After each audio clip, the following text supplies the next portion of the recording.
Hello everyone, thank you for joining me again and welcome to any new viewers. This is To The Point English with Ben.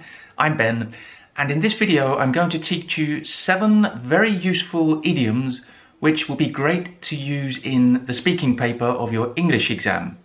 Now, as many of you know, I specialise in the Cambridge English exams on this channel, so the B2 First, C1 Advanced and C2 Proficiency, but these idioms will be useful for any speaking paper of any English exam.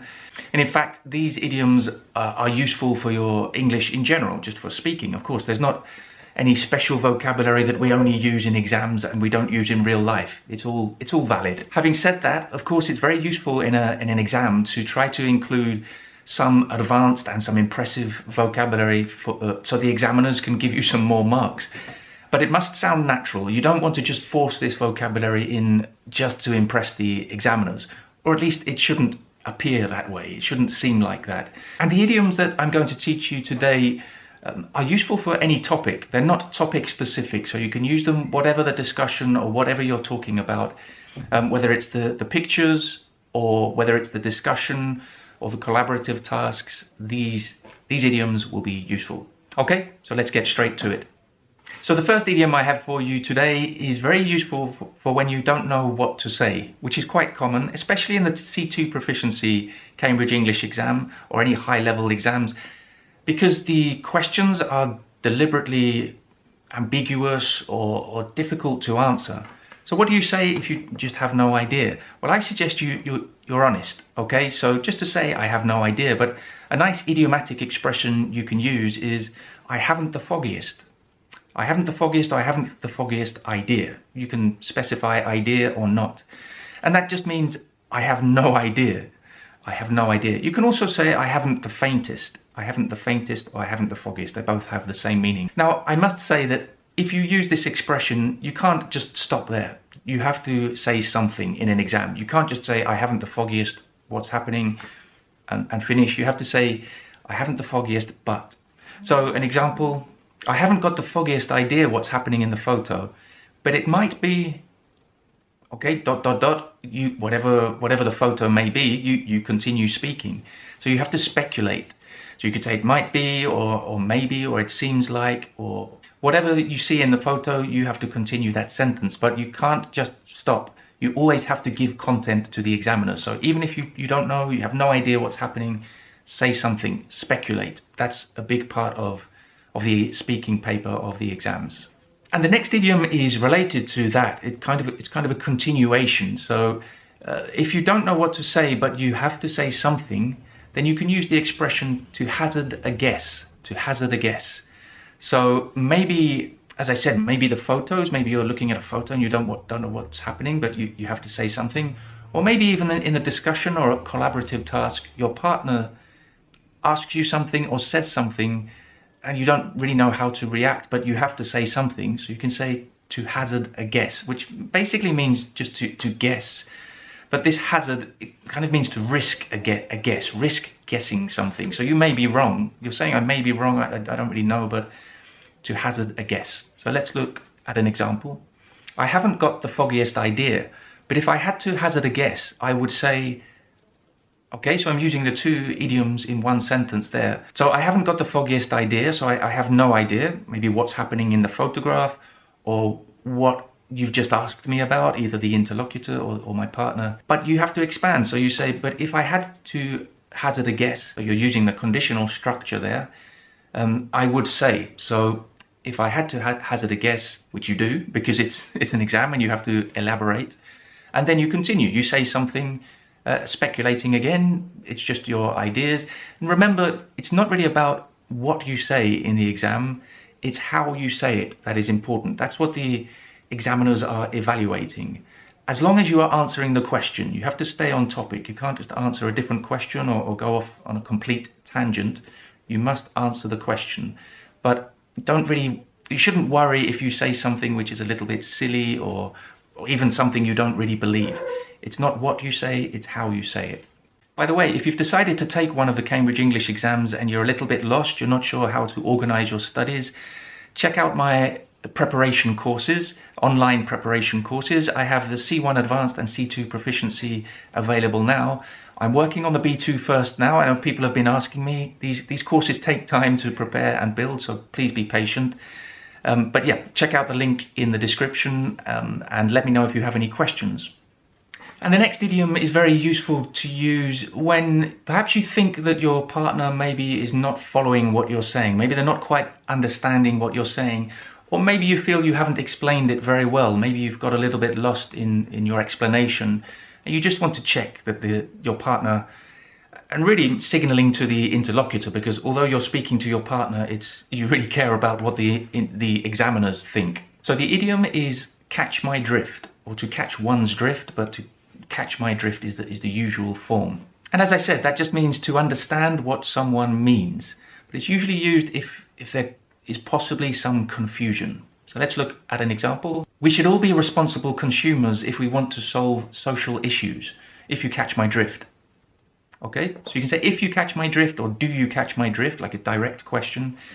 It's basically just asking if you understand what I'm saying, if you're following what I'm saying. So this may be a little bit of a complex issue that maybe you feel you haven't really expressed yourself in a very coherent or clear way. So you just want to check that your partner understands what you mean. And the next idiom is to lose one's train of thought. To lose one's train of thought. So this is when you're speaking, but then you can't continue for some reason. Your mind goes blank, or you forget what you're going to say, which is very common in the speaking paper of the exams, of all exams really, because it's quite an unnatural and stressful experience. So you have so much to think about that sometimes you just lose your train of thought. You can't finish what you're saying. Of course, we should all be doing more to tackle climate change. For example, oh, sorry, I've just lost my train of thought. So if that happens to you, as I said, it's very common, that's a good way to deal with it. It's a good expression to use, but you can't just stop there. Again, if you have a partner, if it's in a collaborative task, then your partner could help you there. But if you're on your own, if it's the long term where you're speaking on your own, you just have to gather your thoughts and continue speaking. Maybe not about what you were speaking about before, because maybe you've just lost that, you've lost your train of thought and you can't continue. But you must continue speaking. You can't just sit there in silence. So just take a deep breath and then continue speaking about either the same thing, answering the question, of course, at all times, but maybe from a different perspective. Okay, the next one is a little bit more specific, and it may not always be possible to use this idiom in the speaking, but it's a good one to have just in case. And it's to split hairs. Often we say splitting hairs or to split hairs. And that basically means to make unnecessary distinctions between things that are not really important. So this one's a little bit difficult to understand perhaps, but I think with an example you'll get it. I think the woman in the photo is a teacher rather than a headmistress, but let's not split hairs. Okay, so maybe your partner has said that the woman in the photo is a headmistress.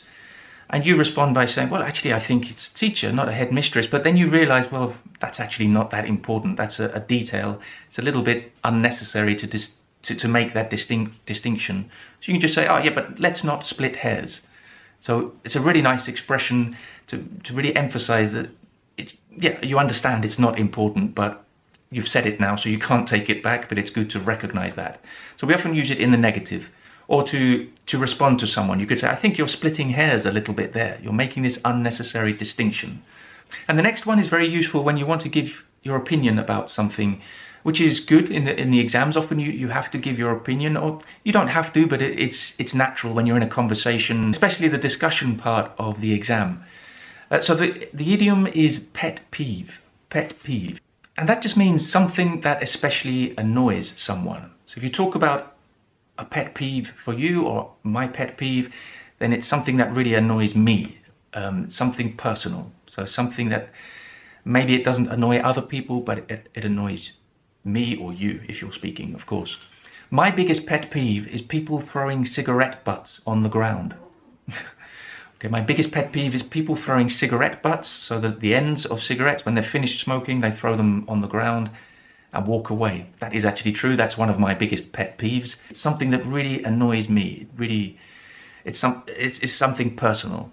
Maybe you have your own pet peeves, share them in the comments, but as I said, it's quite useful in the exams because you may be just discussing something, and to continue the discussion, you can give your personal opinion.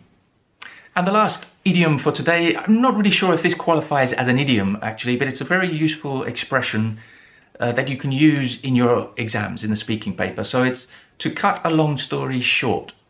And the reason I wanted to include this one in today's video is because what I've noticed with my students in the Cambridge, when we practice the speaking paper of the Cambridge English exams, is that they often like to give personal anecdotes or personal experiences, which is fine, but you shouldn't give too much detail. You can just give a quick example just to illustrate your idea, but you can't speak for sort of 2 minutes about one personal anecdote. So you may be starting to speak about a personal experience, and then you realize that you're going into too much detail, so you need to stop yourself. So a good expression is to cut a long story short. So when you realize you're speaking too much about this situation, this example, just say, to cut a long story short. So it's basically to make something shorter, what you're saying. So it could be a story, an anecdote, a personal experience. Okay, an example. When I was at school, I just hated studying and I failed all my exams.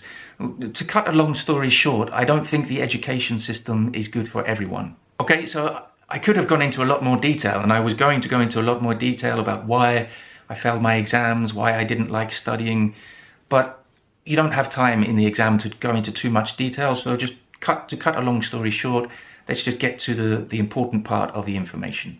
Okay, do you have any other idioms that you like to use in the speaking paper of the exams, or maybe just when you're speaking in general? Share them in the comments, that would be really useful. But thank you for joining me, and I'll see you very soon for another video.